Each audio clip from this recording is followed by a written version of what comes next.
كلنا عندنا حب الاستكشاف، بس بعض الأحيان الاستكشاف هذا اللي احنا نسويه بيجيبنا لورا، وبعض الأماكن اللي نروح نستكشفها ممكن تكون خطيرة، وممكن إنها تكون فيها أشياء خاصة للناس اللي يقدروا يشتكوك. بس اليوم مقطعنا مرة غير. عبد الرحمن، وخلوا الاسم هذا في بالكم، عبد الرحمن بطل شاب محب مغامر. قرر عبد الرحمن في يوم من الأيام إنه يروح يستكشف وادي، والوادي هذا في الطائف، ومعروف الأودية مليانة جن، مليانة كل شيء، ثعابين، جن، كل شيء في الأودية. بس بطل قصتنا لليوم عبد الرحمن لا قال جني طوزان، بدل مين طوزان، ثعبان طوزان، ما هو خايف من أي شيء. بس قبل ما نبدأ، أنا عبد المحسن، حياكم الله جميعا. وأنا ترى في سلسلة عشوائية مدتها 30 يوم، وفكرة السلسلة بكل بساطة كل يوم أنزل مقطع مختلف عن الثاني، ويلا لك الحمد في كل مرة احنا قاعدين نتطور في هذه السلسلة. كل اللي أبغاه منك عزيزي المتابع تجيب سماعة بوب، حطها كذا فوق راسك عشان تصير القصة ممتعة أكثر وأكثر. ونصيحة، إذا دخل على المقطع دحين أجل ما قبل النوم، اسمع مني ولا أنت تاكل. أعزائي المتابعين أحبابي، والقصة هذه اللي راح أحكيها لكم اليوم تسمى بقصة مفقود الطائف. يعني في واحد من سكان الطائف ولا من فين اختفى، ما اختفى تحديدا، كان بيختفي لكن الله أنقذه في صيف عام 2004، وتحديدا في الأسبوع الأول من شهر يوليو.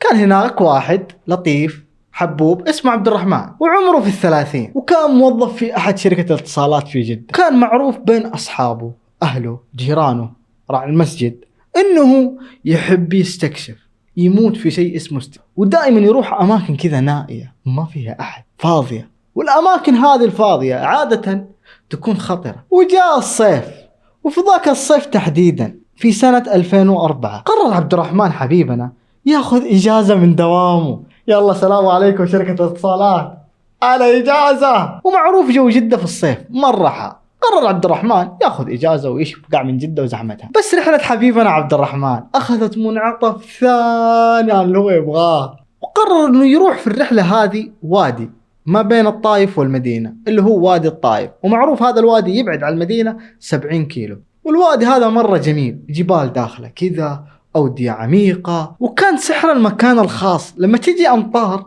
تنزل موية بين الأودية ويصير المكان جميل بشكل طبيعي. بس حبيبنا عبد الرحمن متعود يروح هذا الوادي مع أخويانه، ما قد راحوا قبل كذا لحاله، هذه أول مرة في حياته يروح لحاله. ولكن في هذه المرة قرر إنه يروح لحاله يختبر شجاعته.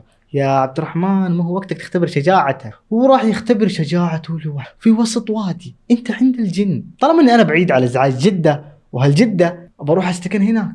قال بس هذه فرصة، اجازة قصيرة ولوحدي ورايح الوادي لحالي، يا سلام اوخر على اجواء جدا المزعجة. وعبد الرحمن حبيبنا محرك الصباح، وتحديدا في تاريخ 14 يوليو وصل عبد الرحمن بعد صلاة الظهر للوادي. وأول ما وصل الوادي حط أغراضه وريح، وصلى ظهر وكل شيء، رجع للأغراض فكها من جديد، أخذ الأشياء اللي يحتاجها، وقال أنا ليش ما أروح أستكشف الوادي أكثر وأكثر، أكيد أنه في الوادي هذا مكان ما حد قد استكشفه قبل كذا.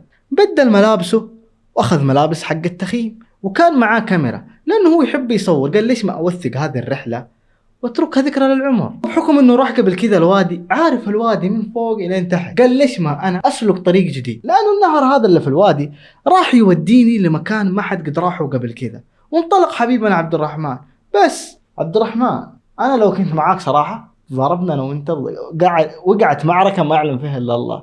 بعدين انت ايش عندك عبد الرحمن، رايح لي في وسط الوادي ولحالك، يا مجنون يا عبد الرحمن يا مجنون. وبدأ حبيبنا عبد الرحمن يتبع النهر خطوة بخطوة إلين ما دخل مكان حس إنه في هذا المكان الجبال حوله مرة مرتفعة. تحمس عبد الرحمن، قال أنا لازم أتقدم.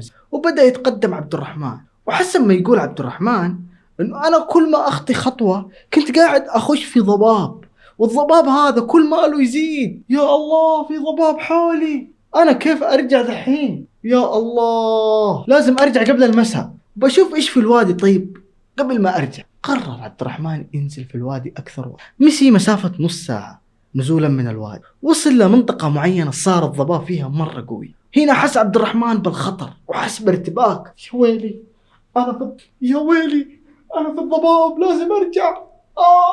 وبدأ عبد الرحمن خطوة بخطوة بس كانت خطوات عبد الرحمن هذه تقود المكان ثاني، مو طريق الرجعة، وما باقي شيء يجي المساء، خلاص لازم يطلع. يا الله أنا كيف أطلع من الوادي؟ المساء جاء، أنا لازم أرجع للخيمة، لازم. وكل ما خطي خطوة في الضباب هذا بيدخل في مكان جديد غير المكان. الضباب يقود المكان ثاني غير المكان اللي جاء منه. ساعدوني، أنا في الضباب ضايع، ساعدوني، أحتاج مساعدة يا ناس. وقعد عبد الرحمن في الوادي هذا ضايع إلين الساعة 4 الفجر. بدأ يحس إنه في مكان مألوف، المكان هذا قد جاء قبل كذا. يا الله ساعدني، أنا فين؟ إيش هذا المكان؟ المكان ذا أنا أعرفه، والله أعرفه. وفجأة طلع لعبد الرحمن رجال كبير في العمر، كان لابس ثوب قديم وغطاء تقليدي عربي معروف شماغ، وطل فيه الرجال كذا بهدوء. إذا أنت تحاول تخرج من هنا لازم تعرف سر هذا المكان ولا ما راح تطلع. أنت مين؟ ها قل لي أنت مين؟ أنت مين؟ علمني، أبغى أطلع. أنت مين؟ قل لي. كان عبد الرحمن ما هو قادر يقول للرجال هذا أي شيء من قوة الخوف. تخيل أنت في وادي يطلع لك واحد كبير في ورب المصحف مغفى جني شايب إيش نزل جده الوادي. عبد الرحمن قرر يعطي الرجال هذا ظهره وقال له دقيقة يا عبد الرحمن. ها نعم، إيش تبغى؟ ترى إذا طلعت من الوادي راح تنسى كل شيء، وإذا جلست في الوادي هذا راح تصير من هذا المكان يا عبد الرحمن.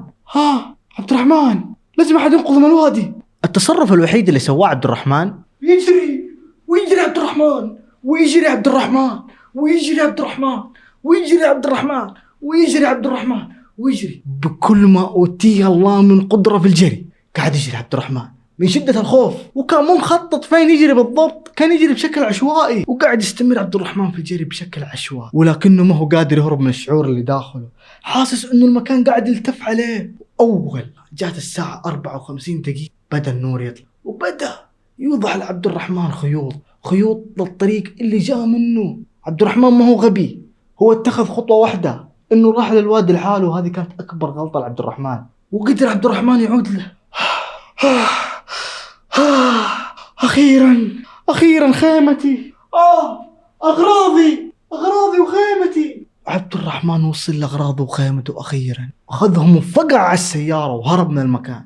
بس اللي صار مع عبد الرحمن في الوادي جلس يطارد عبد الرحمن حتى بعد رجعته لجدة. الموقف جلس في ذهنه إلى يومك هذا ما قدر ينساه، وكان يمر بفترات ضغط نفسي وقلق وخوف كله من الموقف هذا اللي حصل معاه. بس عبد الرحمن أنا نفسي أعرف ليش ما قال لأحد الموضوع، قاعد ساكت ولا علم أحد التفاصيل، إنه الجبال هذيك وراها سر، الجبال هذيك فيها سر. السر اللي كان موجود في داخل الجبال هذيك أكيد إنه سر من القدامى، لأنه الأشياء اللي هذه تصير ما في أحد في جيلنا هذا في الزمان هذا يسوي ذي الأشياء. حبيبي عبد الرحمن أكيد إنه أخذ درس، إنه مرة ثانية رايح مغامرة، ما تروح لحالك يا حبيبي عبد الرحمن، مفروض تاخذ معاك ناس، لكن تروح لحالك هذا خطر. بس عبد الرحمن بنهاية ذاك الموقف قرر إنه بعد يطلع أي وادي برا ثانية في حياته، آخر مرة يطلع وادي هذيك المرة لو إن شاء الله معه 10 معاته طالع. لأن عبد الرحمن المسكين يسمع أصوات في الليل، يتذكر كلام الرجال اللي طلع له. عبد الرحمن أنا نصحتك من البداية، قلت لك يا عبد الرحمن ها لا تروح لحالك، أنت تتجنن، أنت قاعد تتجنن. يا عبد الرحمن، يا عبد الرحمن حجنني أنت، حجنن المتابعين كمان. بس إيش رأيكم نكتب تحت رسالة لعبد الرحمن ورسالة لي كمان؟ انتبهوا الشايب لا تنسوا اكتبوا له رسالة تحت معنا كمان. ها قد جاء. وكذا وصلنا لنهاية الحلقة، أتمنى أنه عجبتكم الحلقة والقصة اللطيفة الخفيفة هذه الحلوة لأخونا عبد الرحمن. حبيبنا عبد الرحمن بعد أخونا صار حبيبنا، لازم نهتم عاطفيا. وصراحة أنا من منظوري لهذه القصة وهذا الموضوع اللي صار مع عبد الرحمن، حتى لو إن شاء الله معايا 6 أنا ما حروح وادي. إيش أسوي في الوادي؟ إيش الوناسة اللي في الوادي؟ يا أخي الدنيا قاعد تتطور في أماكن أحلى من الوادي، ما أروحها. الله يصلحك عبد الرحمن أنت والوادي.